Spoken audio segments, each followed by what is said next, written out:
Bonjour à tous et bienvenue dans Cult des Geeks pour une nouvelle vidéo de presque qualité. Je suis avec l'ami Kerr pour vous parler de l'actualité cinéma et série de la semaine. Et écoutez, eh bien, on va commencer déjà par vous remercier par tous vos commentaires sur toutes les dernières vidéos. On a dû faire une pause un peu forcée ces derniers temps parce que la vie, mais entre autres beaucoup à cause de mon déménagement. Et en fait, on a repris on a repris un rythme avec beaucoup de vidéos et on a vu que pas mal d'entre vous avaient l'air contents de ça et ça fait vraiment plaisir. En tout cas, je sais que moi ça me fait plaisir. Kerr disait qu'il était, lui, il a été focalisé sur la culture de la betterave et que du coup il pouvait pas trop s'embêter avec plein de considérations. Mais sachez que au minimum, moi ça me fait hyper plaisir tous vos commentaires. Donc merci à tous. Mon cher Kerr, recoucou. Et est-ce que tu veux ajouter un truc ou passer directement à ton petit point préféré? Je parle évidemment de ton point pognon. Eh ben oui, mon cher Greg, on va partir sur le point pognon et je vous préviens tout de suite, j'ai une belle crève, donc je vais lutter, mais j'espère avoir pas trop vous moucher dessus et avoir la voix qui tient jusqu'au bout de cette magnifique aventure humaine qui est Cult and Click. Voilà, et non, je veux pas lire dans les commentaires. Oh, Kerr, t'es toujours malade, ok ? Soyez cool. Alors, on y va avec le point pognon et ce qui est très chouette, mon cher Greg, c'est que ça a beau revenir chaque semaine.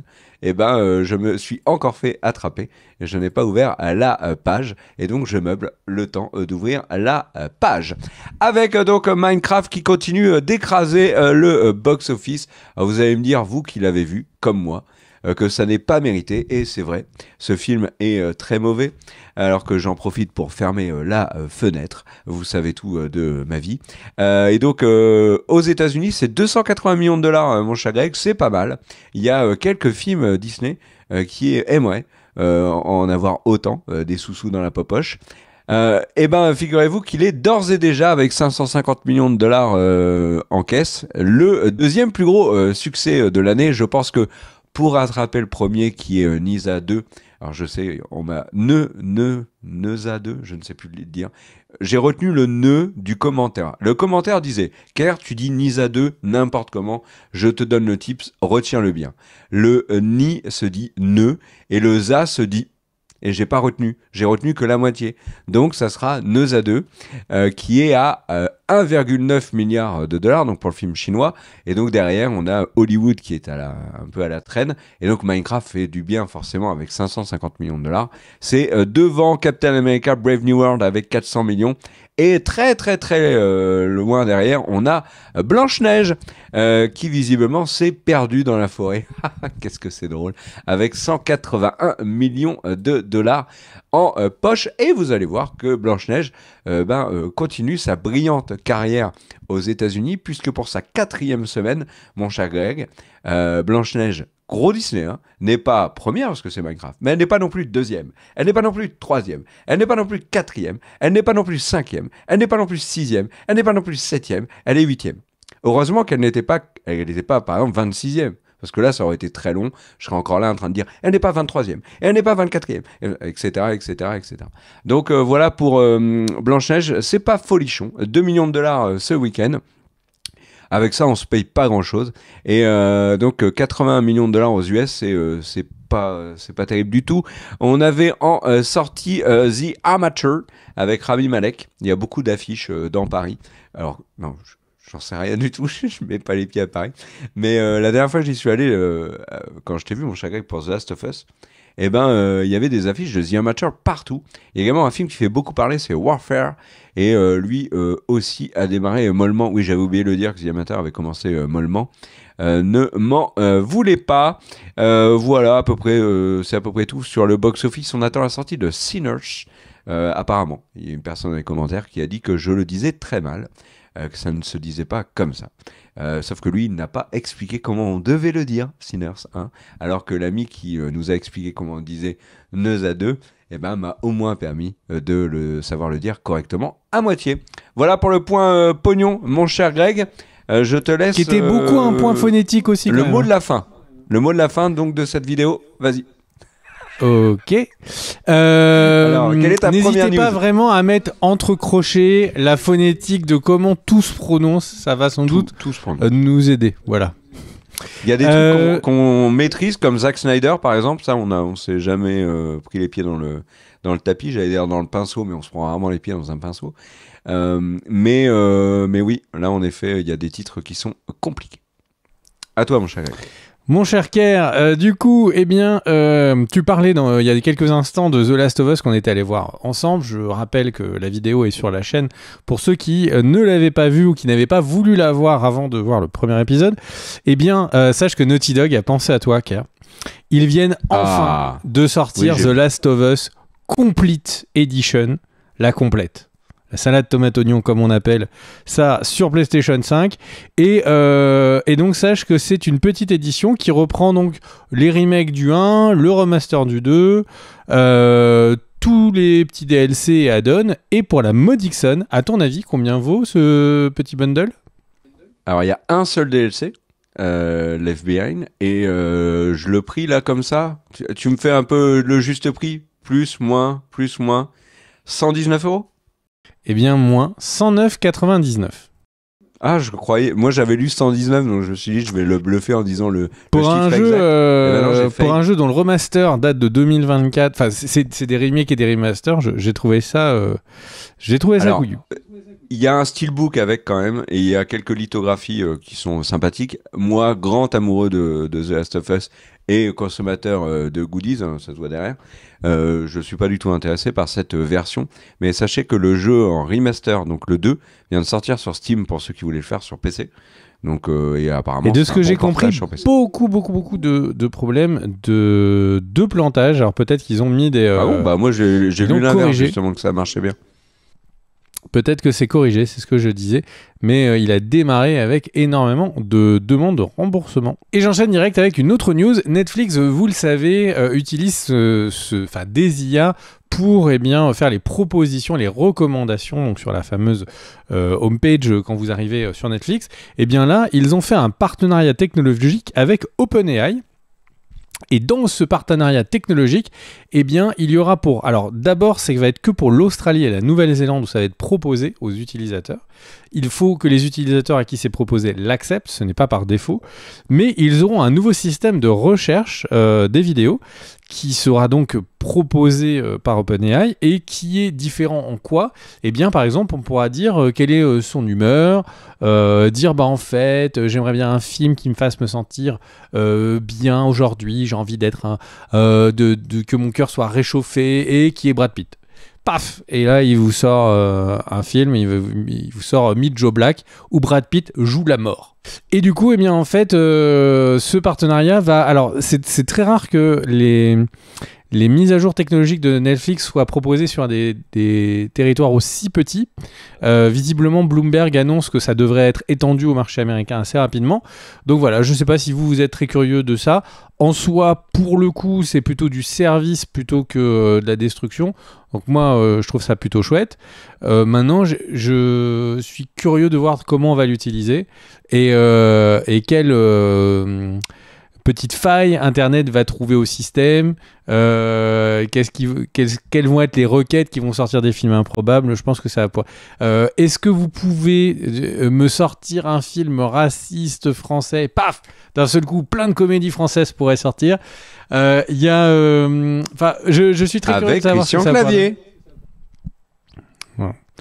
Et mais du coup, en tout cas, voilà un petit service qui devrait arriver d'ici les mois, années. Normalement, je pense qu'on parle en termes de mois. Mon cher Kerr, je te laisse la suite. Eh ben, c'est parti pour la news de la semaine. Mon cher Greg, es-tu prêt? Attends, je prépare mon corps. Je vais l'huiler pour que si cette news n'est pas de qualité, elle puisse glisser. Ou tout simplement pour faire ressortir des biceps plus saillants.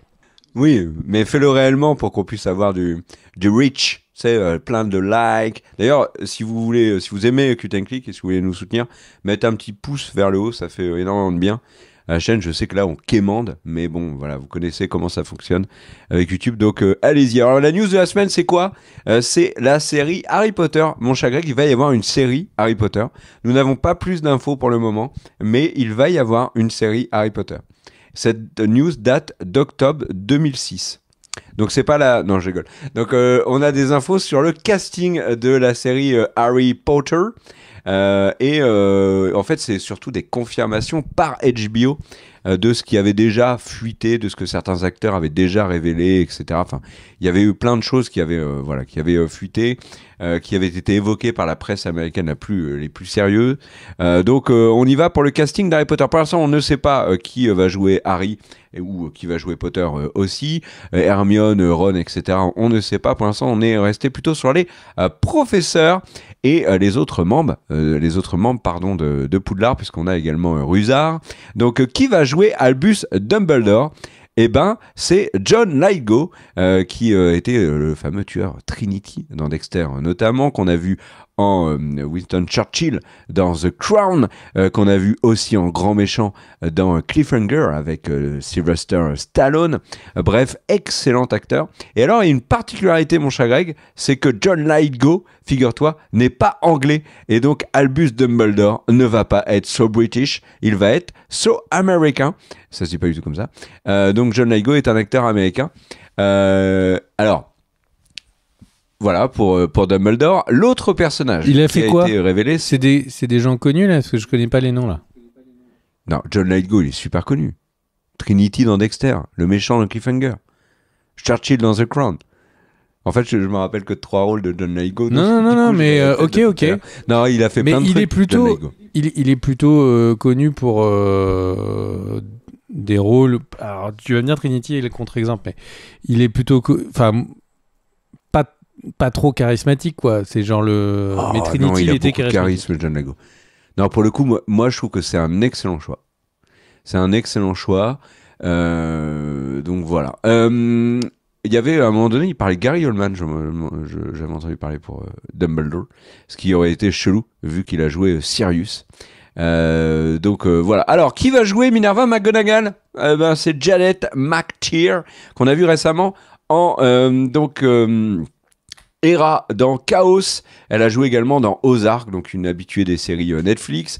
Janet McTeer qui donc va passer sur Max pour avoir un rôle majeur dans l'univers d'Harry Potter, puisque c'est celui de McGonagall. Celui qui fait le plus parler, c'est bien évidemment le casting de Severus Rogue. Donc c'est Papa Esidiou, que l'on a vu dans la série Gangs of London. Il était très bien dans la série Gangs of London.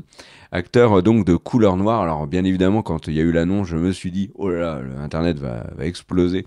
Vu le contexte d'ouverture d'esprit actuel et des différentes tensions qu'il peut y avoir au niveau de la culture.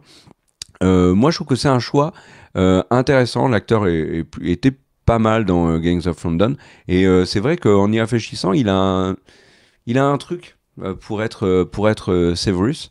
Après, j'ai vu beaucoup de commentaires. Il est pas un peu trop beau gosse? Je sais pas, mais il est pas beau gosse dans Gangs of London. Tu vois, il a un côté un peu victime. Comment changer le débat? Alors, est-il beau gosse ou pas beau gosse? Mais le truc, c'est que Cerberus est censé être un peu celui qui, adolescent, était la larve un petit peu qui se faisait attaquer, et qui devient en fait quelqu'un de très fort de caractère et tout. C'est pas du tout ce que me renvoie cet acteur, mais écoute, on verra. Mais il est très effacé, Rogue, dans une grande partie de Harry Potter. Alors, il y a beaucoup de charisme, bien évidemment, mais il est aussi très effacé, par exemple, quand il est au contact de certains adultes, dans certains passages de la saga, tu vois, quand il est dans les banquets, etc., il est très en retrait, notamment avec tout ce qu'il avait vécu dans son enfance à Poudlard, son adolescence en l'occurrence, et je pense que l'acteur peut vraiment bien le jouer. Par exemple, dans Gangs of London, c'est pas le gangster qui va aller mettre des grosses patates et gun à tire-larigot, tu vois. C'est plus un mec qui est dans l'ombre et qui agit de manière assez fourbe. Donc voilà, pourquoi pas pour ce casting. Alors il y en a un. Et autre personnage qui a donc trouvé son acteur, c'est Hagrid. Et pour jouer Hagrid, c'est Nick Frost qui avait dit qu'il était chaud patate pour jouer. Alors on dit pas chaud patate, on dit qu'est-ce qu'on dit? Hot potatoes. Pour jouer le rôle.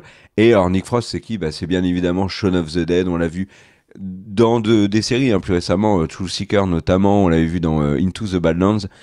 Donc voilà, là depuis quelques années, Nick Frost, il a pris du poids, il a une énorme barbe, il est petit. C'est vrai que tu te dis, bah c'est un modèle réduit d'Hagrid, quoi. Donc on verra ce que ça va donner. En tout cas, c'est un acteur qui a beaucoup de talent. Donc là, pour l'instant, tous les noms annoncés sont des acteurs de talent et ne sont pas des premiers rôles. Donc ça c'est cool. Derrière, l'acteur qui va jouer Quirrell, je connais pas, il s'appelle Luke Talon, Luke Talon ou Fallon, j'en sais rien. On s'en fout. Et pour jouer Rusard, c'est Paul Whitehouse. Voilà, Paul Maison Blanche. Qui va donc être chargé de nettoyer à fond tant qu'on donc Poudlard, donc ça a intérêt d'être aussi propre que la maison. Non, ça vraiment là je me perds. Je voulais faire un jeu de mots avec Whitehouse, j'en ai pas trouvé. Si vous en trouvez un, balancez-le dans les commentaires. Il va jouer Rusard, le concierge de Poudlard. Et du côté de HBO, on a expliqué tranquillement que la série allait s'étaler sur une dizaine d'années. Rien que ça, mon cher. Es-tu prêt à te manger une décennie de séries Harry Potter? Pour moi, la réponse est clairement oui. Si c'est de qualité, la réponse est clairement oui. Sinon, ça va être long, la torture. Parce que déjà, les Anneaux de Pouvoir, franchement, je serais content qu'ils aient envoyé toutes les saisons d'un coup pour qu'on puisse passer à autre chose.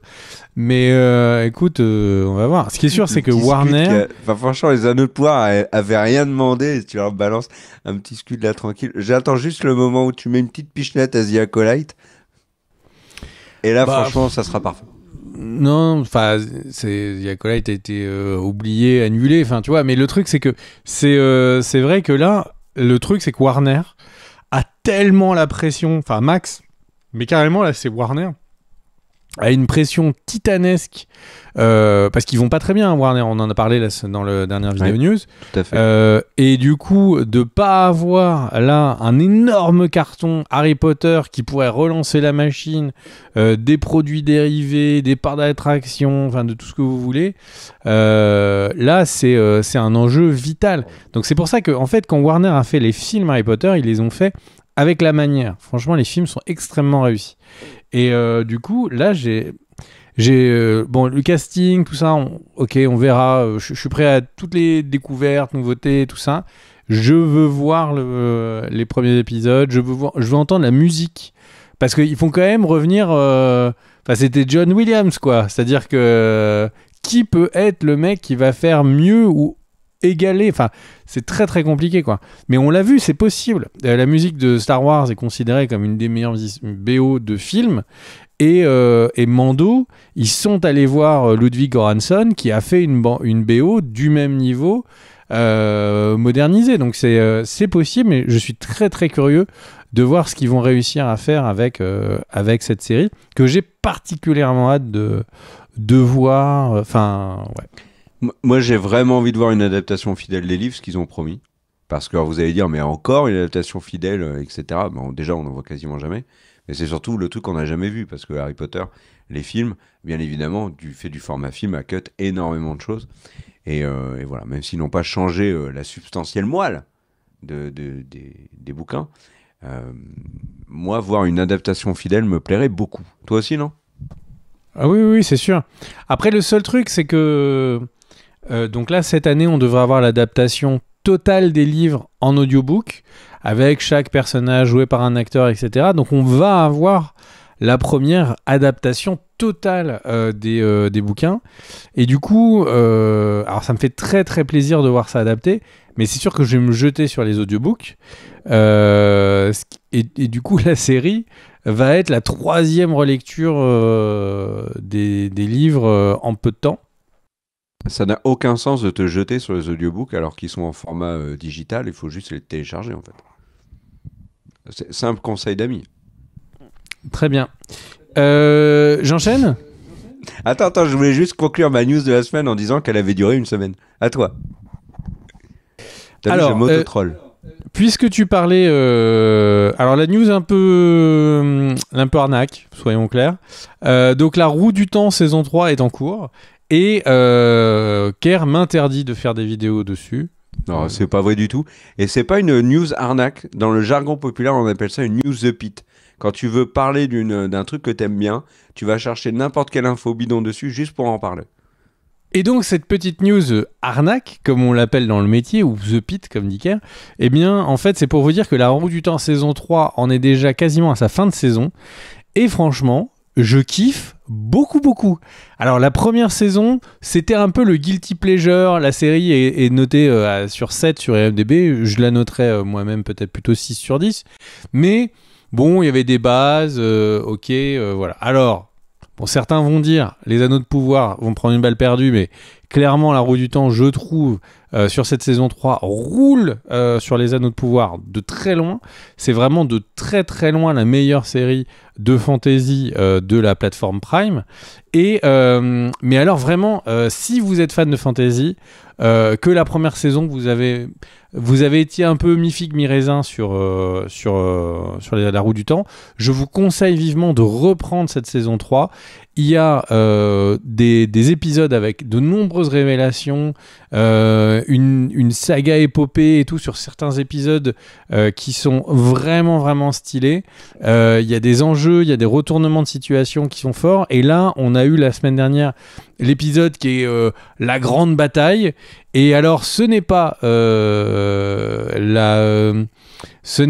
l'épisode de la bataille de Winterfell, mais franchement, c'est très clean, c'est très très clean. Il y a pas mal de moments assez épiques. Enfin, je ne peux que vous conseiller La Roue du Temps. Et si vous n'êtes pas sûr, et ben juste aller regarder le dernier épisode diffusé. Il ne spoil pas grand-chose d'avant, pas grand-chose d'après. Et comme ça, vous pourrez voir une bataille épique dans un épisode de fantasy qui tient la route. Donc franchement, je ne peux que vous dire, donnez-lui sa chance, parce que je trouve que la série mérite. Et je parlais de notes, pourquoi ? Parce que cette saison, à l'inverse, se balade entre 8,6 et 9,4 au niveau des notations des épisodes. Et franchement, c'est pas volé du tout. Donc je vous invite à aller regarder cette série si vous ne le faites pas. Repassons aux news qui ne sont pas de l'arnaque. Pour vous parler du réalisateur Eli Roth, qui a fait le film Borderlands, film préféré, qui a été élu film préféré de Kerr l'année dernière. C'est un des films qu'il a préféré détester. Non, soyons honnêtes, c'est mon film préféré de l'année que j'ai vu tout seul dans un cinéma vide, parce que j'étais tout seul à la séance.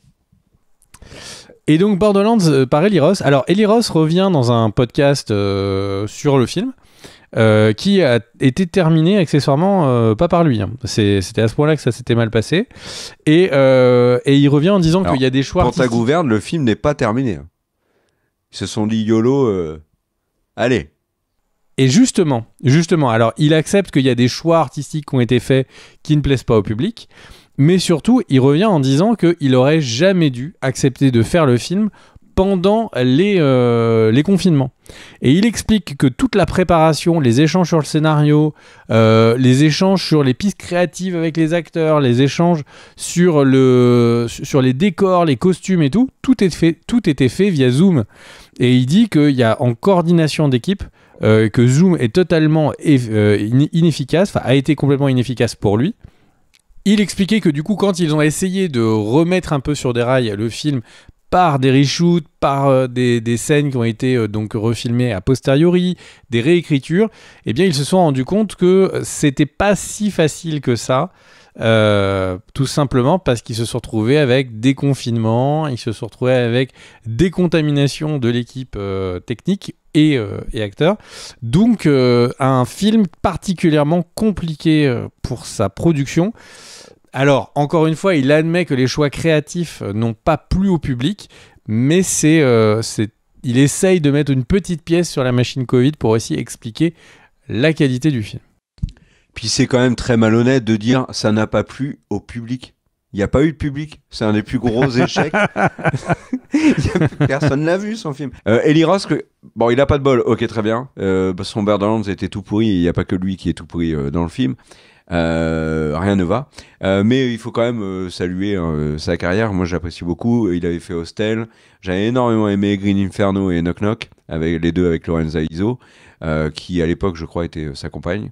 Donc voilà. C'est un réalisateur qui est revenu un peu sur le devant de la scène là, il y a 2 ans avec Thanksgiving, qui a relancé la carrière de Patrick Dempsey, donc docteur Mamour de Grey's Anatomy. Grey's Anatomy, tu sais que Meredith Grey va revenir dans la nouvelle prochainement, et c'est génial parce que j'ai pu placer une news Grey's Anatomy comme ça en fourbe. Tu l'as pas vu venir, ça faisait quelques années que je t'avais pas collé une news Grey's Anatomy dans la tête. Bon, en même temps, Et bien, tu seras surpris que tu arrives à en coller à peu près tous les mois. Eh ben, ça ne m'étonnerait pas, parce que je suis très talentueux. Je fais une nouvelle news, et puisque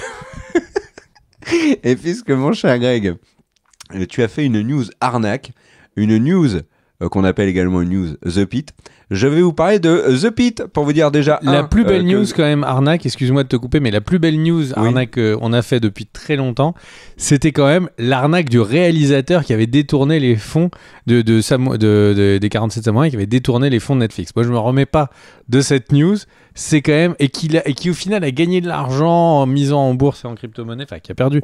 Ça reste une de mes news les plus ouf de ces derniers mois. Oui, mais là c'est pas nous qui avons fait l'arnaque, c'est lui. C'est une. Alors attention, c'est en procès. Les preuves se cumulent au procès, mais c'est un procès, présomption d'innocence en France, accessoirement pas là-bas aux États-Unis. Ah, j'ai cru que tu allais dire qu'on allait être rattaché à l'arnaque et qu'ils avaient découvert notre implication. C'est pas du tout le cas, rassure-moi. Non. Ok, cool. Les papiers du Panama ont bien été jetés à l'eau. Et alors, la news The Pit, alors vous allez me dire, mais c'est une arnaque. Alors déjà, première news, on va faire une vidéo dessus, sur The Pit. Greg m'a dit, c'est bon, j'ai reçu ton virement, on peut faire une vidéo sur The Pit, ça me fait plaisir. Donc du coup, on va faire une vidéo sur The Pit et je suis super content. Et alors, l'autre truc, tu vas voir, c'est vraie arnaque, hein. Et ben, du côté de Max, on a dit qu'on voulait qu'il y ait une saison de The Pit chaque année. Et c'est une excellente nouvelle, mon cher Greg. Alors, on va retrouver un peu le rythme de production des séries d'époque, dont faisait partie Urgence, bien sûr, mais toutes ces séries qui avaient des saisons annuelles, ce qu'on perd un petit peu aujourd'hui avec l'arrivée des plateformes. Les séries vraiment annuelles, ça va être les séries des gros networks, les semblables de TF1, France 2, M6, donc qui vont être CBS, la Fox, NBC, etc. Et ABC, faut citer les 4. Mais là, donc c'est très cool avec The Pit, une saison par tous les ans. Pourquoi ? Parce que la série est géniale. La série est terminée d'ailleurs pour sa première saison. Greg vous disait, oui, la roue du temps, c'est 9,4. Mais attention, mon cher Greg, moi, mon petit The Pit, ça colle à 9,7 et un 9,6 sur IMDb. C'est plus mieux. Donc voilà, c'était ma news arnaque. Je vais en glisser une très subtile tout à l'heure dans un flot de news, tu verras. J'enchaîne avec une autre news, mon cher Greg. La Warner, on en parlait tout à l'heure, et ben ils ont pris des décisions et ils se sont dit, il est grand temps, les amis, de produire des films originaux. Il y en a marre des reboots, il y en a marre des remakes, il y en a marre des suites. Non, c'est pas vrai du tout. La Warner a annoncé un Beetlejuice 3, un nouveau film Matrix, un nouveau film Gremlins et un remake du film Bodyguard. Qui était à l'origine avec Whitney Houston et Kevin Costner. J'ai probablement très très mal dit Bodyguard, et du coup tous ceux qui parlent vachement bien anglais, là ont fait un malaise vagal, ils sont sur le sol et je pense à eux. D'ailleurs, là vous êtes en train de vous relever tout doucement, Bodyguard. Voilà, je vous achève. Juste aussi pour vous dire que du côté d'Amazon, on a aussi envie de produire des choses originales. C'est pour ça qu'on a lancé le projet d'une série télé Tigre et Dragon. Voilà, par les créateurs de For All Mankind. Voilà, une série Tigre et Dragon. Avec Chow Yun-fat, le film, et puis Zhang Ziyi. Ça te chauffe ça ou pas du tout ? Bah en fait, j'ai vu le film quoi, donc c'est comme tout le reste. J'aurais préféré une série nouvelle, un nouveau concept, une nouvelle IP. C'est un monde qui est assez terrible. On a l'impression qu'il faut toujours le raccrocher à un truc du passé pour que ce soit validé. Et alors, la roue du temps et et les anneaux de pouvoir surtout, on fait et les anneaux les anneaux de pouvoir principalement, on fait beaucoup réagir les gens en disant que les gens essayaient maintenant de faire valider un projet en disant c'est raccroché à une IP XY pour que ce soit validé, mais qu'en fait ils aspirent le projet pour en faire leur histoire à eux. Et ce qui est vraiment ce que je pense de la roue du temps, des anneaux de pouvoir, excusez-moi. Et c'est vraiment dommage qu'ils soient obligés de faire ça, les scénaristes, pour que le projet soit un peu porté, quoi.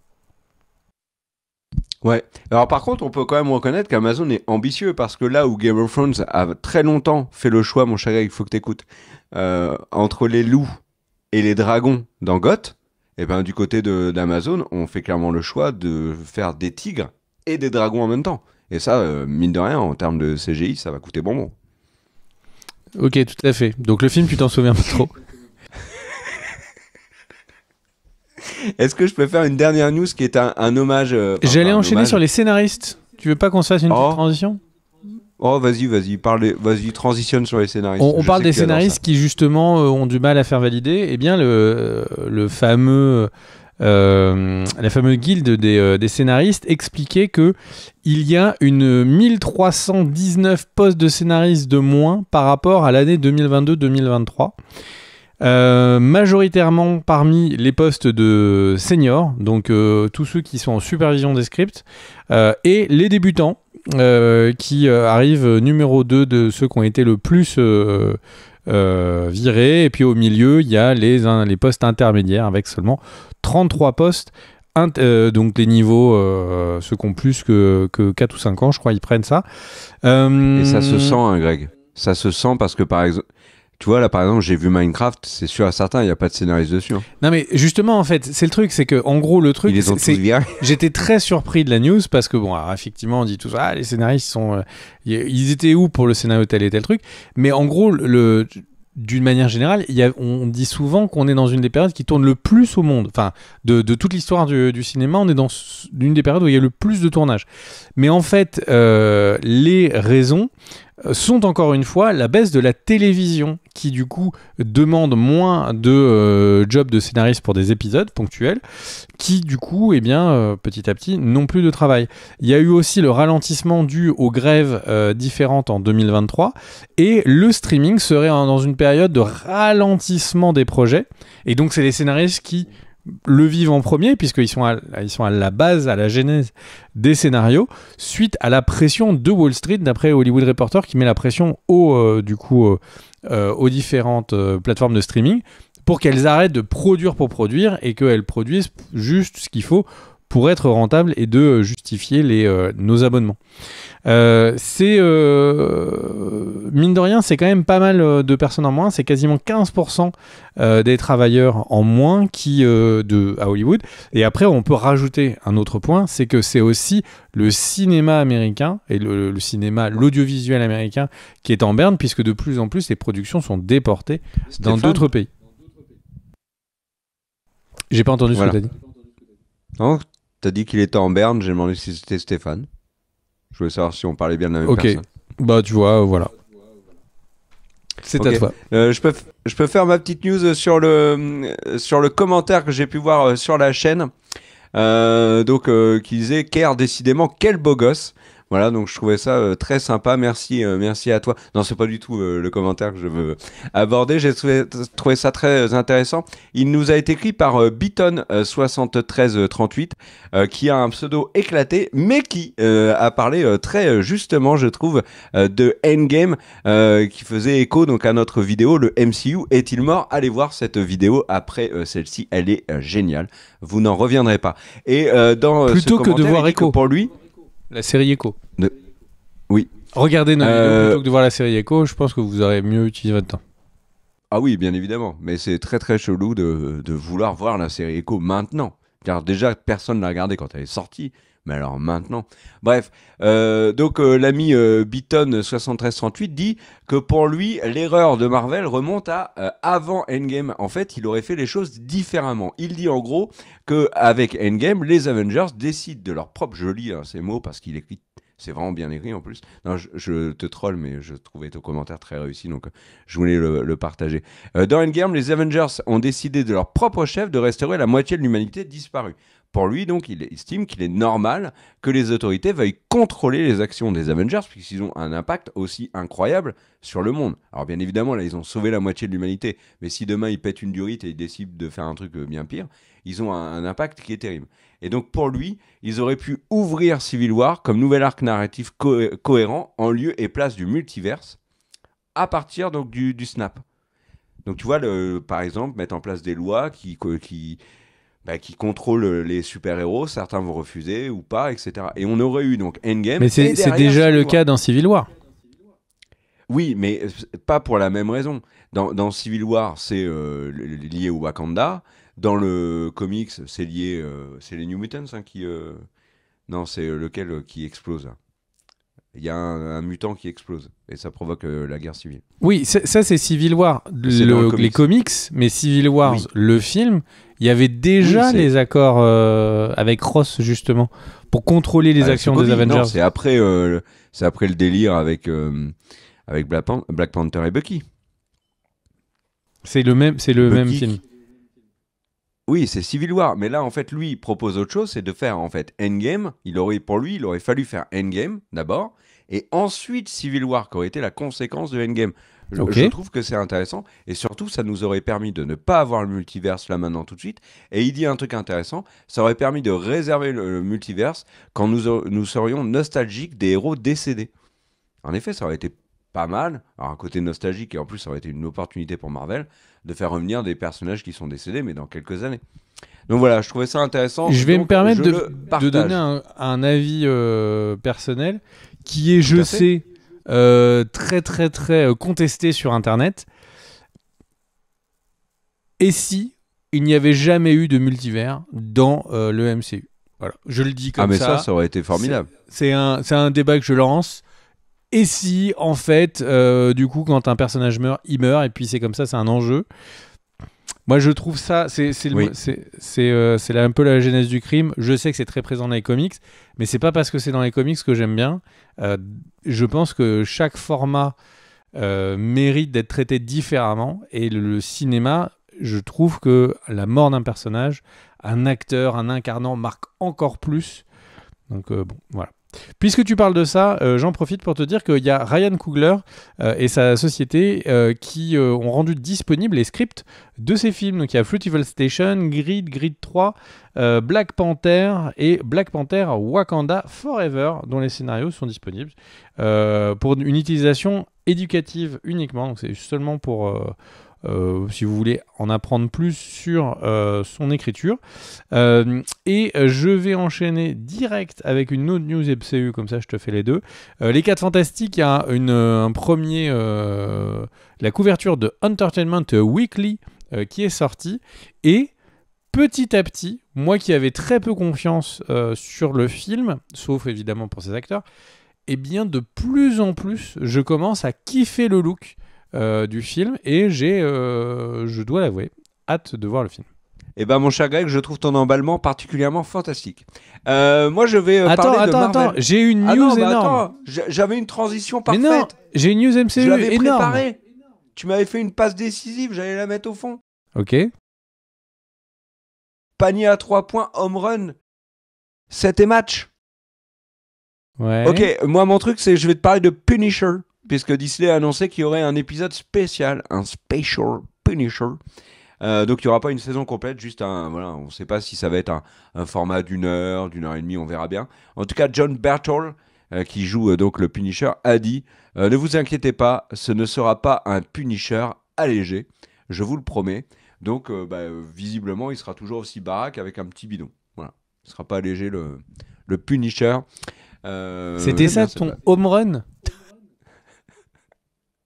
Ouais. Du coup, je vais me permettre d'enchaîner avec ma news.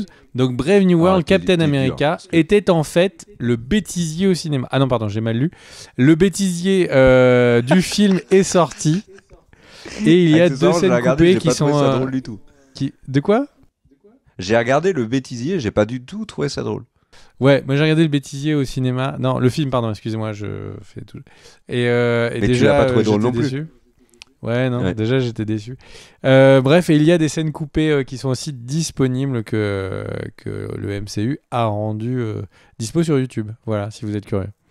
Mais franchement, Ouais. rien ne sauve rien.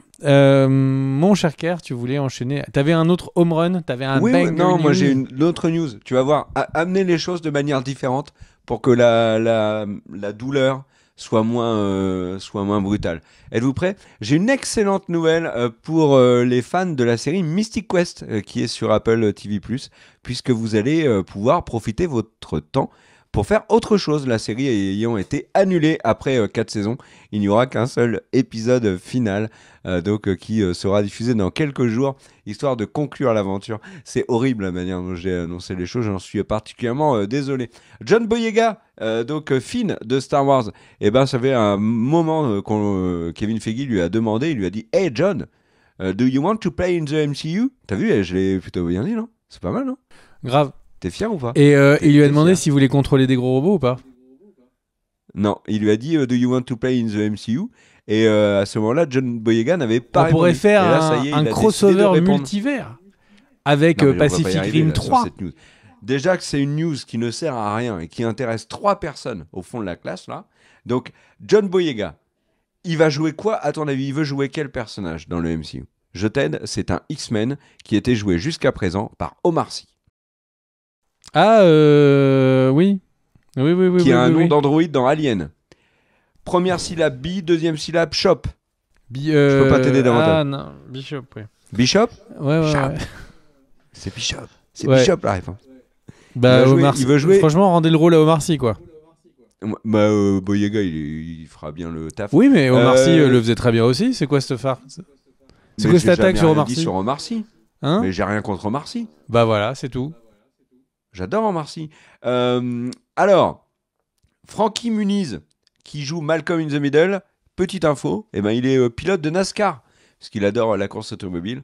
Donc il est pilote de NASCAR, et il va y avoir, donc on l'avait dit, retour de la série pour quelques épisodes, ça sera pour les 40 ans ou les 50 ans de mariage des parents de Malcolm, et sachez qu'il y avait une partie du casting qui avait été annoncée, et en fait là le reste du casting revient, tous les frères seront de la partie, et sachez également que Mohamed Salah a prolongé son contrat avec Liverpool. C'était ça que je voulais glisser discrètement, j'espère que Greg n'a rien entendu. Et on a les premières images également d'un film avec Benedict Cumberbatch et Olivia Colman dans le remake du film La Guerre des Roses, qui va s'appeler The Roses, comme Guns and Roses. Donc, oui, tout à fait, The Roses.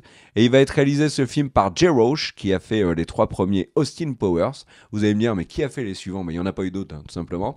Et Benedict Cumberbatch et Olivia Colman vont être accompagnés par Kate McKinnon, donc notamment du SNL, Alison Ginny, notamment de À la Maison Blanche, mon cher Greg, Ncuti Gatwa, qui est actuellement le Docteur Who, et enfin Andy Samberg de Brooklyn Nine-Nine. Joli casting. Ça raconte quoi, La Guerre des Roses? C'est vraiment le casting c'est un mariage du qui Saturday Night Live. éclate et le divorce se passe très mal. Oui, vas-y, j'ai pas entendu, mon cher. Je disais, c'est vraiment beaucoup de gens du Saturday Night Live que tu viens de citer. Tout à fait, mais il y a beaucoup de monde au Saturday Night Live. T'as vu, je le dis particulièrement mal. À toi. Alors, moi j'ai besoin de me nettoyer de ces news que tu nous as fait là il y a 2 secondes. Alors, du coup, c'est juste pour vous dire que dans le milieu professionnel du cinéma, il y a, et particulièrement du côté des chefs opérateurs, donc ceux qui sont en responsabilité de l'image, il y a un débat qui est en train de naître. Comme il y a eu quelques années, il y avait un débat du côté des chefs opérateurs son, sur la compréhension et le fait que les films étaient de moins en moins clairs et que même les Américains sont obligés de regarder les films avec les sous-titres tellement on comprenait de moins en moins ce qui se disait pour plein de raisons, entre autres de post-production et tout. Et là, quel est ce débat qui commence à apparaître qui commence à prendre du poids parmi les chefs opérateurs? C'est sur le HDR, donc le High Dynamic Range. Grosso modo, le propos, c'est de dire qu'il y a quelques années, les caméras donc étaient en pellicule et du coup les images étaient assez contrastées. Il y avait donc le contraste entre le noir et le blanc était assez fort. Faut mettre du Head and Shoulders. Et du coup, le truc, c'est que les couleurs aussi étaient assez vives. Et quand le numérique est apparu, il n'était pas capable de faire ça. Donc l'image était, au contraire, les blancs. Là, par exemple, le petit palmier à côté de moi serait tout de suite blanc cramé. Mon t-shirt qui est bleu, en fait, serait noir pur. Parce que les caméras avaient une vraie déficience et n'étaient pas capables de gérer, en fait, entre la zone plus grosse, de la plus basse lumière et la plus haute lumière. Et donc ce problème, les constructeurs de caméras ont essayé de travailler pour en faire au contraire, d'arrêter que ce soit un argument pour ne plus être sur les caméras numériques, jusqu'à ce qu'aujourd'hui, il n'y a pas une caméra qui sorte qui n'est pas pour premier argument de vente qu'elle a une dynamique d'image, donc entre le blanc le plus blanc et le noir le plus noir, énorme. Et maintenant, la dynamique des caméras numériques est bien plus forte que celle de la pellicule. Où est-ce que je vais avec tout ça ? Eh bien, et pourquoi je vous explique ça ? C'est parce qu'en fait, les chefs opérateurs, de plus en plus maintenant, sont en train de débattre sur le fait que les films, d'une manière générale, qui sortent ces dernières années, ont une image qui est de moins en moins intéressante. Alors, évidemment, il y a des choses qui sont mises de côté, comme par exemple Dune. Enfin, il y a des très beaux films qu'on a fait ces dernières années. Maintenant, accessoirement, Kerr, je te le dis, j'ai pas vu The Brutalist, et The Brutalist était extrêmement souvent cité comme un des plus beaux films de cette décennie. Ouais, il a beaucoup marqué les esprits. Pour revenir donc sur le sujet, et donc en fait, en quoi est-ce que d'avoir une très grande dynamique d'image serait un problème et rendrait les films moches ? Eh bien en fait, le débat un peu qu'il y a en ce moment, c'est est-ce que le fait qu'il y ait une grande dynamique d'image, c'est entre autres parce que l'image, elle est un peu grisâtre. Et donc, le truc, c'est que l'image un peu grisâtre, donc des couleurs un peu moins fortes, et donc vraiment, le fait que l'industrie soit partie petit à petit sur le fait d'avoir une image très dynamique où il y a beaucoup d'informations de luminosité, a un peu grisé nos films. Et la deuxième raison, qui n'est pas une raison technique de caméra, mais qui est une raison technique de choix, de manière de tourner, les films, donc les gros blockbusters, et là c'est pas que le MCU, c'est vraiment les gros blockbusters, globalement sont tournés avec énormément de fond vert. Ça a quoi comme impact ? Ça a un impact que du coup le chef opérateur parfois ne sait pas, quand il filme un visage, il ne sait pas du tout qu'est-ce qu'il va y avoir derrière, puisque pour l'instant c'est que du fond vert. Et donc on lui dit, fais une image complètement plate pour qu'on puisse intégrer le fond qu'on veut derrière. Et donc par exemple... Attends, Greg, je suis désolé, je suis obligé de la faire. Ouais. Une image plate comme la Terre de Kyrie Irving ? Et du coup le truc c'est que tous ces effets d'image qui étaient particulièrement beaux, c'est par exemple quand un personnage traversait un décor et qui ont joué entre l'ombre et la lumière, etc. Un personnage qui sort de l'ombre pour arriver dans la lumière et dire sa réplique, etc. Ça, c'est en train un peu de disparaître sur les films à moyen et gros budget, puisque tout est en fond vert. Donc le fait de faire le choix qu'une lumière et un vrai message porte une émotion, c'est pas possible. Puisque peut-être qu'en fait, on va décider qu'ils sont dans un vaisseau spatial, que c'est éclairé différemment et tout. Et je trouve ça extrêmement intéressant parce que de sujets techniques, il y a vraiment un impact sur les films qu'on voit et pourquoi la lumière, et c'est vrai que je me suis dit, quand je regardais ce débat, je me suis dit que la lumière a moins d'impact qu'avant. Et il prenait en exemple un film qu'on aime énormément tous les deux, Kerr. Donc ça c'est un YouTuber qui prenait ce film en exemple. Il parlait de Seven. Donc Seven, pour moi, c'est un des plus beaux films en termes d'image qui a été fait sur les dernières décennies. Le film est magnifique, il est sombre, il est poisseux. Enfin vraiment, quand j'ai en tête Seven, j'imagine la pluie qui tombe sur les deux enquêteurs, etc. Et il y a une nouvelle version remasterisée qui est sortie où ils ont essayé donc de réintégrer plus de dynamique d'image. Et donc en final, le film, il y a moins ce côté ombre et lumière, on voit les détails qu'il y a dans les ombres, etc. Et ça enlève à la qualité visuelle du film, je trouve. Et c'est assez parlant sur le cinéma d'avant et le cinéma de maintenant. Voilà. Et je trouve que c'est vraiment une avancée technologique et l'envie d'avoir du fond vert à tire-larigot qui ont retiré effectivement du coup au look de pas mal de films modernes.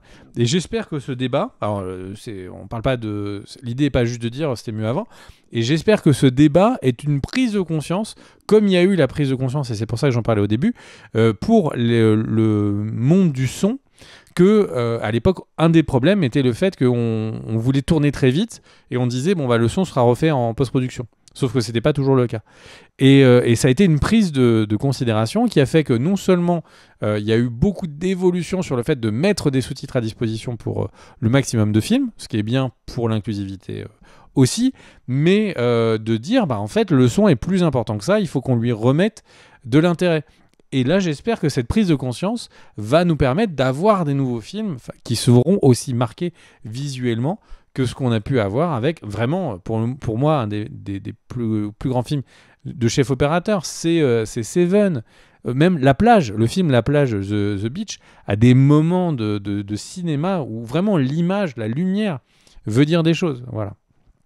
Sans même parler... contextualise, La Plage 2000 de Danny Boyle avec DiCaprio et Virginie Ledoyen. Et même si c'est sans rentrer dans des Blade Runner ou même des films plus arty, plus simples, où le chef opérateur était vraiment un acteur de la création artistique du film. Et c'est vrai que c'est dommage que maintenant il soit plus au service de bon, faut que ce soit propre pour qu'on puisse retirer le verre le plus facilement possible dans l'image. Voilà. En film un peu plus récent que ceux que tu as cités, et dont je trouve qu'ils avaient un jeu de lumière très réussi, c'est Under the Skin de Jonathan Glazer avec Scarlett Johansson. Mais tu vois, par exemple, les Knives Out à couteau tiré qu'il y a pu avoir là, sur Netflix sont des films où j'aurais aimé que l'image porte le mystère aussi plus fort. Les images sont effectivement un peu plus plates, un peu plus grisâtres sur ces films, par exemple. Voilà, petit point sur le débat dans les équipes de cinéma actuelles, que je trouve c'est sain de mettre ce genre de soucis sur la table, parce que c'est ça qui va permettre de faire évoluer un peu les choses. Eh ben merci mon cher Greg. Alors là, je vais redescendre en qualité, j'ai envie de dire. Je vais vous parler de Dean DeBlois, le réalisateur de Dragon, qui est aussi en charge du live action qui sort en juin, si je dis pas de bêtises. Lui, il aime pas du tout les live action. Alors vous allez dire, c'est chelou, il réalise le truc. Il dit, pour lui, les films, les adaptations live action sont toujours décevants par rapport au matériel animé original. Et il a fait cette remarque, et il a dit, je me suis dit ensuite que je ne voulais pas regarder quelqu'un d'autre faire le film Dragon à ma place. S'ils doivent être faits, on l'entendait par là malheureusement, eh ben, je veux être impliqué. Donc Dean DeBlois, moi je le trouve plutôt honnête. Bon, tu vois, alors, tout à l'heure je vannais sur Grey's Anatomy et Hélène Pompeo, mais par exemple Hélène Pompeo, elle a expliqué que elle continuait Grey's Anatomy même si c'était dans beaucoup moins d'épisodes pour deux raisons: un aspect émotionnel, deux, la thune. Bah voilà, elle a été honnête. Bah là, Dean DeBlois, c'est un peu la même chose. Alors lui, c'est plus parce qu'il est attaché à la saga Dragon et que du coup, il veut pas la laisser dans les mains de n'importe qui. Mais voilà, on sent que le mec, il fait l'adaptation live action un peu à contre-cœur. Sachez que du côté de DreamWorks, on a commandé déjà un deuxième film en live action, Dragon 2. Alors mon cher Greg, toi et moi, on surkiffe Dragon 2. On va voir ce que ça va donner Et alors, il y a des scènes de baston dans Dragon 2. Ça va être chaud de les faire au cinéma. Bah voilà. Surtout l'échelle, en fait. L'échelle des dragons va être assez ouf. Ah oui. Alors pour ceux qui n'ont jamais vu le film Dragon, ils n'utilisent pas réellement des échelles dans le film. Je tiens à le préciser. Est-ce que tu me permets de faire un point Ted Lasso ? Bien sûr. On a l'info que, alors on le savait déjà, hein, mais la saison 4 est commandée. Et là, on a la confirmation que Jason Sudeikis va revenir dans le rôle de Ted Lasso. Alors vous allez me dire, c'est complètement débile. Ils annoncent une saison 4, mais il n'y a pas Ted Lasso dans Ted Lasso. Oui, mais en fait, ça aurait pu tout à fait être le cas, ou en tout cas, il aurait pu être bien plus en retrait. En tout cas, il reviendra dans le rôle principal et également co-showrunner de la saison 4. Et ça s'annonce plutôt pas mal. La seule chose qu'on ne connaît pas pour l'instant, c'est le scénario, quel va être un peu le pitch de cette saison. Et j'en fais une petite dernière pour la route, mon cher Greg, pour te dire qu'un nouveau spin-off de Yellowstone est en développement sur les personnages de Beth et de son mari Rip, qui fait donc suite directement à la fin de Yellowstone. L'idée, c'est de continuer en fait la saga, mais en ne portant plus le nom de série Yellowstone parce que c'était la série avec Kevin Costner et qu'il est parti dans le fracas. Donc voilà, il y a d'autres séries spin-off de Yellowstone qui sont en chantier. Sachez qu'il y a 1944 qui est la suite de 1883 et 1923, donc on revient dans le passé des générations précédentes des Dutton. 1944 s'annonce bien, d'ailleurs les critiques sur la saison 2 de 1923 avec Harrison Ford et Helen Mirren sont excellentes. Et j'ai vu plusieurs commentaires sur la chaîne de gens dire que c'était très très réussi. Donc voilà, je relaye votre voix. Sachez qu'il y a un autre spin-off qui est en développement, c'est sur The Madison avec Patrick J. Adams, qui était le héros de Suits, et Michelle Pfeiffer. Et sachez enfin que le spin-off sur le ranch de Houston, notamment, qui était géré par Taylor Sheridan, qui est le showrunner et le créateur de toutes ces séries, ce spin-off sur le ranch qui s'appelle 6666. Je sais pas comment on le dit en anglais, donc 666. Non, je sais pas si on dit 6666. On s'en fout complètement. Bref, ce ranch qu'on voyait assez régulièrement dans Yellowstone, alors c'est ceux qui s'occupent de dresser les chevaux, et en fait, il est abandonné pour l'instant. Voilà. À toi, mon cher Greg. Très bien. Je te laisse faire tes dernières news. Mon cher Kerr, alors, les questions qui se posent sont qui gagne la guerre des plateformes de streaming? Et j'ai envie de dire, ça y est, les résultats j'ai cru financiers... que t'allais dire qui est le plus fort entre l'hippopotame et le rhinocéros. Question de la cité. Voilà, que je me suis pas du tout posé. Et du coup, le truc, c'est que les plateformes de streaming, qui gagne, qui perd, ça y est, c'est le bilan financier. Alors, vous allez me dire, c'est pas comme ça qu'il faut juger, il faut juger sur la qualité des œuvres, et je serai entièrement d'accord avec vous. Mais il faut aussi quand même remettre la partie financière sur la table, puisque c'est ça qui va leur permettre de financer ou pas des nouveaux projets. Alors, mon cher Kerr, beaucoup de choses ont changé sur ce bilan de 2024. Alors, Netflix reste le gros leader de très très loin, avec 301,6 millions d'abonnés, ce qui est colossal. Son bénéfice a 50% d'augmentation, il passe à 10,4 milliards. On rappelle qu'il y a quelques années, Netflix était était tout le temps à perte, parce que chaque centime était réinvesti. Ils ont fait des tournées, ils ont fait des nouvelles levées de fonds pour essayer de continuer à être numéro 1, et fait est que visiblement ça a marché, puisque maintenant tous les ans, cette année en tout cas, ils ont ramené 10 milliards. Ils estiment, donc c'est dû à 16% de hausse de leurs revenus, qui sont majoritairement grâce à la publicité, et aussi le fait de maîtriser leurs coûts, c'est-à-dire couper, faire moins de production. Et ils estiment, et ça c'est fou, qu'ils vont faire de 12 à 14% de croissance en 2025. Donc plus d'abonnés ou plus de pubs dans les abonnements? Ça c'est la question. On verra quelle est leur politique. Deuxième plateforme, c'est Disney avec hors ESPN, puisque à chaque fois Kerr me fait remarquer qu'aux États-Unis ESPN est inclus, donc c'est hors ESPN. Et ils ont enregistré leur premier bénéfice avec 574 millions de dollars, ce qui représente 13% d'augmentation des revenus.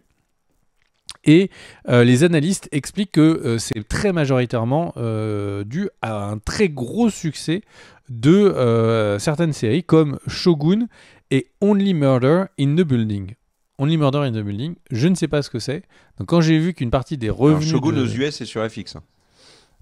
Oui, mais c'est inclus dans les revenus des plateformes Disney. Ouais. D'ailleurs, si vous voulez des infos sur Disney, là, on a fait une vidéo récemment sur Disney où on parle des tarifs et de succès potentiel. Mais sais-tu ce qu'est Only Murders in the Building?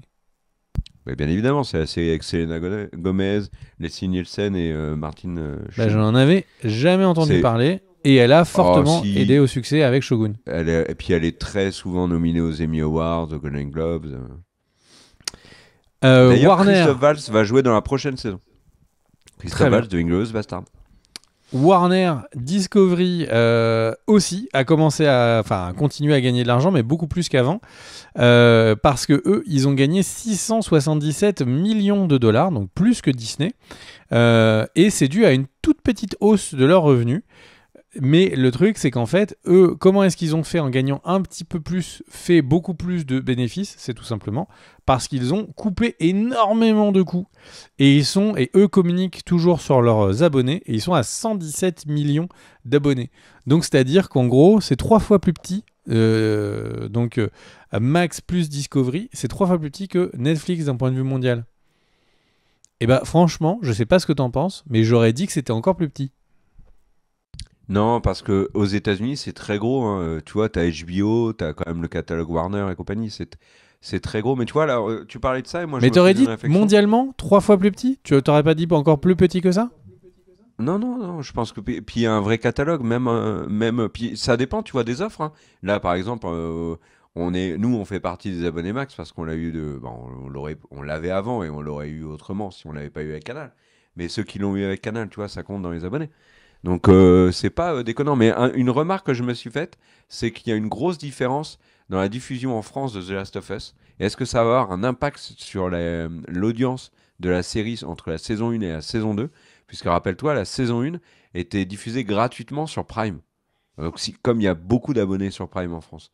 Là, Max, il faut être abonné à Max, tu vois, pour l'avoir la saison 2 de The Last of Us, c'est pas la même chose.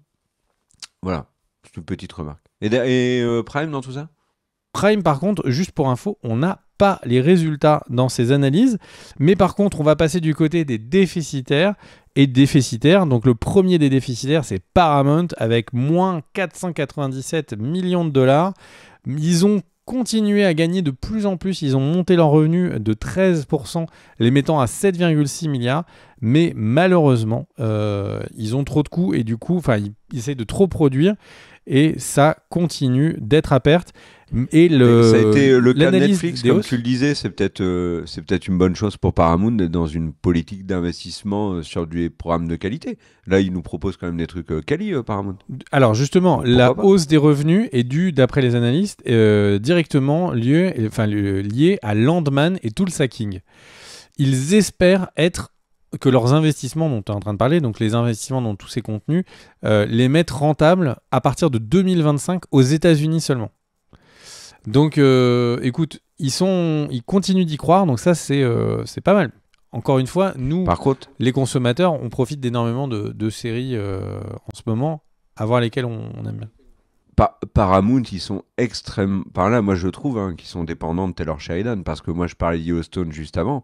Là, les deux séries que tu as citées, c'est des séries de Taylor Sheridan. C'est le Landman avec Bill Bob Thornton et Tulsa King de Stallone. Enfin, avec Stallone, pardon, décidément. Mais tu vois, derrière, tu as Mayor Kingston, etc. Il y a énormément de séries de Sheridan qui cartonnent sur Paramount et assez peu d'autres séries. Tu vois, il y a From. Mais par exemple, Halo a été annulé. Donc voilà.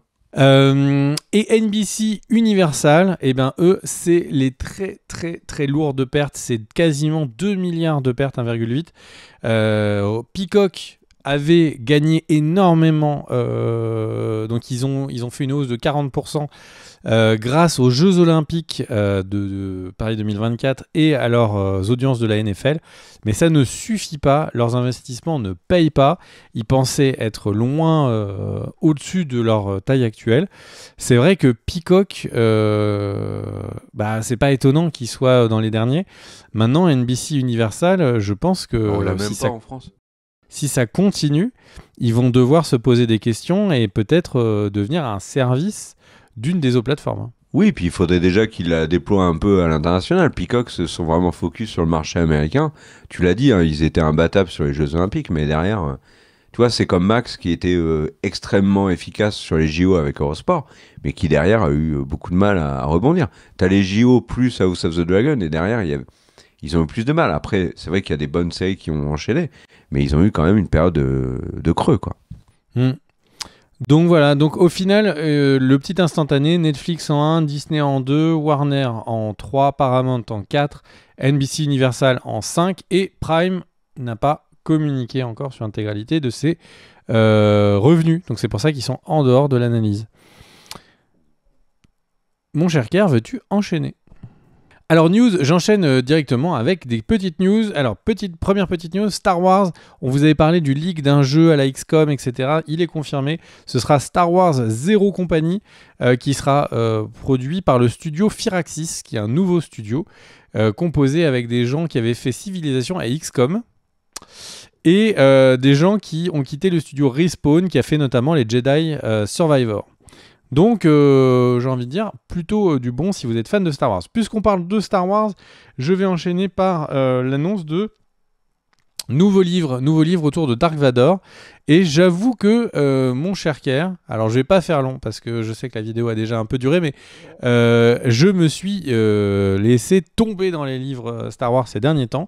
Et j'ai pu lire donc la suite de ceux qui auraient dû être les films 7, 8 et 9. Donc la croisade noire la croisade du Jedi noir fou et de Timothy Zahn. Donc c'est là où est créé le personnage de Thrawn, etc. Et c'est tellement mieux que les films. C'est tellement mieux. Il n'y a aucun débat. C'est 1000 fois plus chouette. Il y a 1000 fois plus d'idées. Enfin bref, voilà. Je ne vais pas m'apesantir. Mais je ne peux que vous... Si vous voulez comme moi vous dire, bon bah on oublie, on décanonise 7, 8, 9, eh bien la suite, elle est en livre, elle est en audiobook aussi si vous êtes curieux et en français. Et donc mon cher Kerr, eh bien une news qui va sans doute avoir un gros impact à long terme sur le monde du cinéma, c'est James Cameron. On avait couvert qu'il s'était intégré à une structure d'IA. Donc il était rentré au conseil d'administration de Stability AI et il a été interrogé sur le pourquoi. Eh bien ça y est, il a un peu répondu. C'est pas qu'une question financière, c'est vraiment une question de croyance personnelle. James Cameron pense que pour l'avenir du cinéma, il est important que les blockbusters coûtent moins cher, qu'aujourd'hui les coûts sont trop importants des films, et c'est ça qui, par rapport à l'économie actuelle dont on parle à chaque fois sur le fait que les films au cinéma sont de moins en moins rentables, il n'y a pas le marché du physique pour les supporter, le monde du streaming ne représente que des pacotilles financièrement par rapport à ce qu'était avant les diffusions télé et le physique, et du coup il dit que pour qu'on puisse avoir un modèle où on continue d'avoir des films blockbusters ou des films à gros budget et donc par mécanique d'avoir des films à moyen et petit budget, il pense qu'il faut réduire d'au moins la moitié les budgets actuels des gros films de blockbuster. Et évidemment, pour lui, la solution, c'est l'IA. Alors, il pense qu'à l'heure actuelle, les plus gros films, leur première zone de coût va être les effets spéciaux, et du coup il pense que la solution va être donc de réduire les coûts en trucage et en effets spéciaux grâce à l'IA, et c'est pour ça qu'il a intégré Stability AI.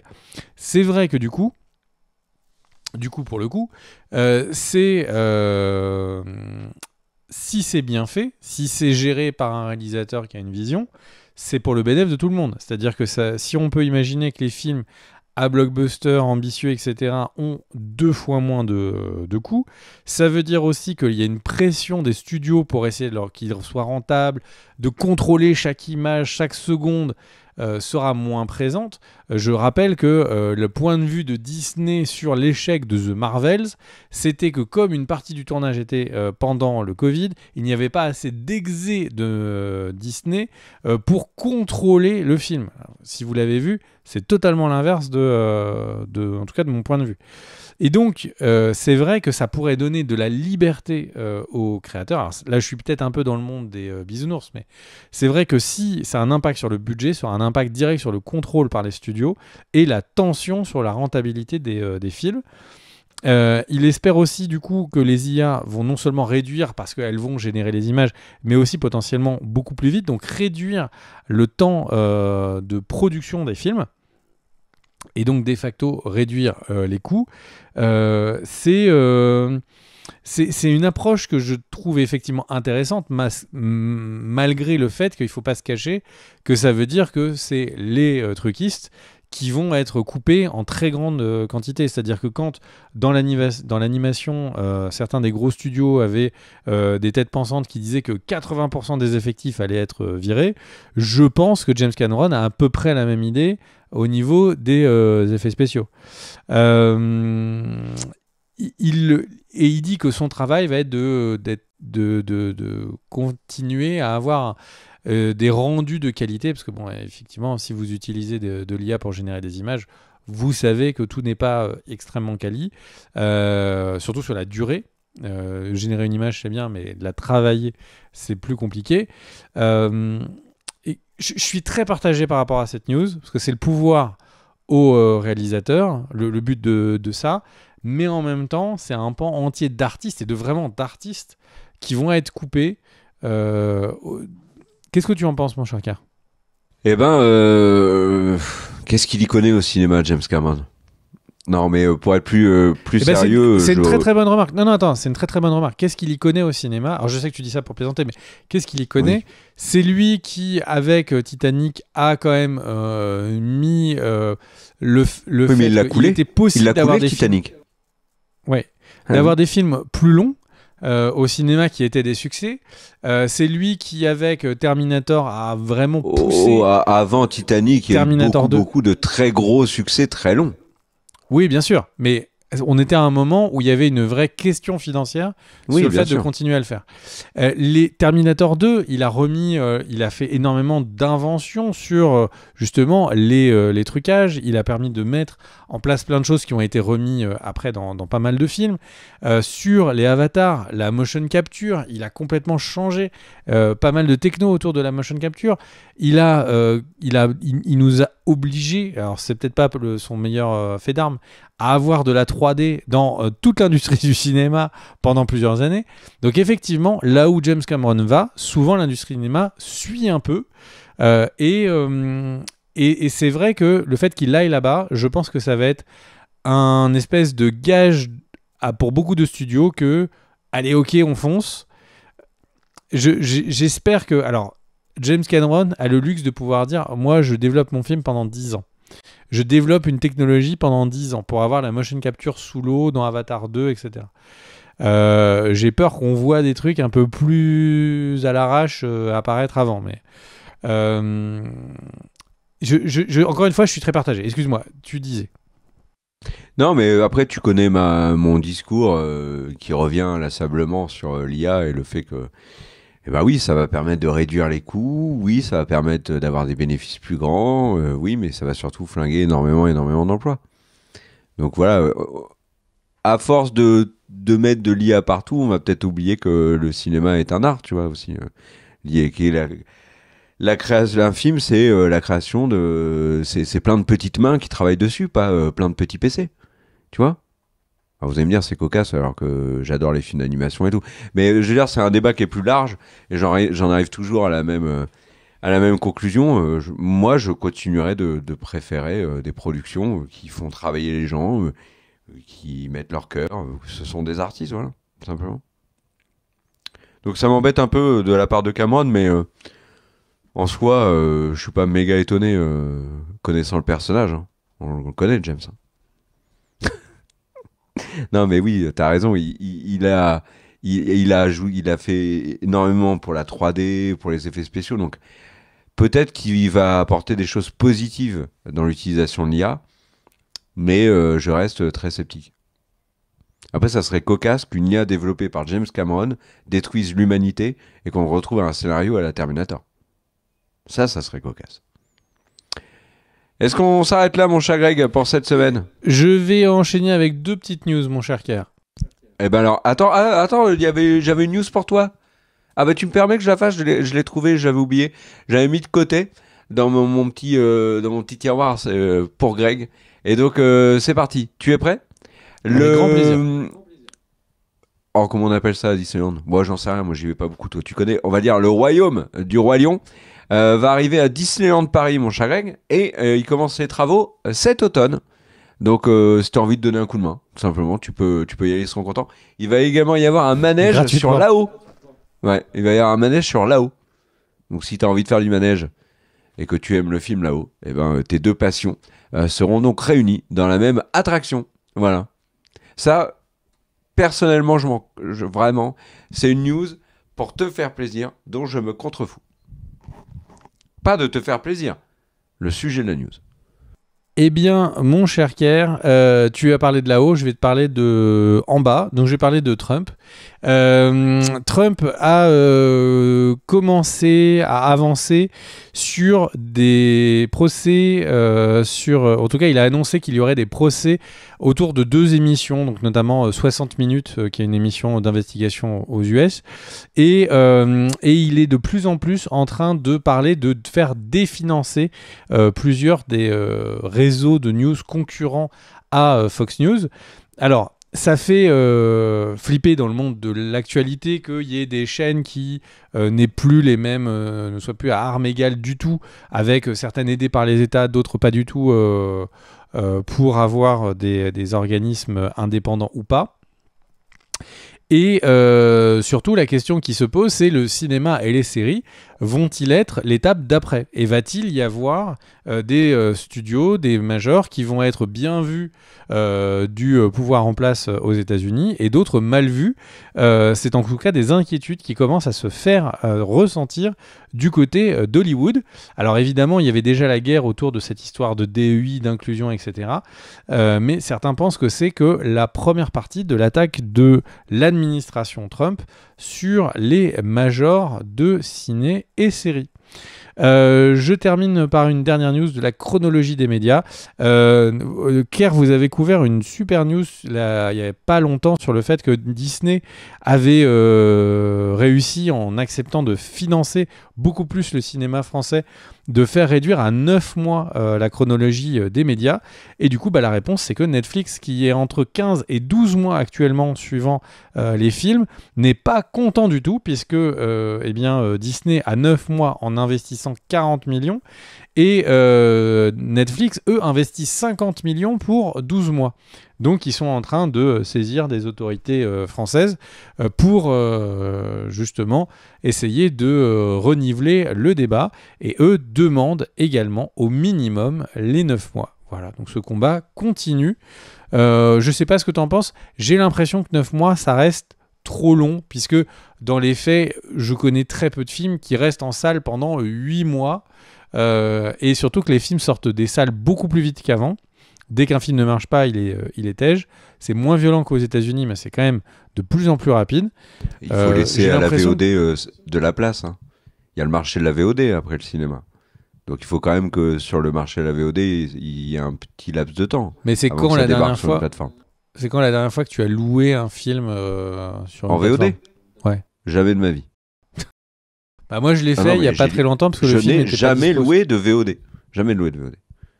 Attends, quand il y avait eu le Covid et que tu sais, on allait sur. Je crois que Matrix, on avait comme ça. Matrix Résurrection. Je l'ai pas loué. Ouais. Mais ça, c'était un cas particulier, tu vois. Moi, ça m'est arrivé 2-3 fois pour des films qui sont sur aucune plateforme de devoir les louer, quoi. Des vieux films. Et là, par exemple, j'ai parlé de Highlanders. J'ai énormément loué en vidéoclub, mais des dizaines et des dizaines de films. Mais c'est parce que c'était ça ou regarder la télé où il y avait quand même beaucoup moins de choix. Mais le truc, c'est que je parlais de Highlanders 1 la dernière fois, que j'ai surkiffé de revoir. Et Highlanders 3 que j'ai eu envie de revoir. D'ailleurs, je fais un clin d'œil à celui qui disait « Moi aussi, j'étais le seul en salle pour Highlanders 3 ». Ouais. Et il y a eu pas mal de commentaires sur Highlander, en effet. Et sur son succès, etc. Et Highlander 3, c'est location SVOD ou le DVD, mais basta. Voilà, mon cher Kerr, pour mes news qui ont été très concises cette semaine.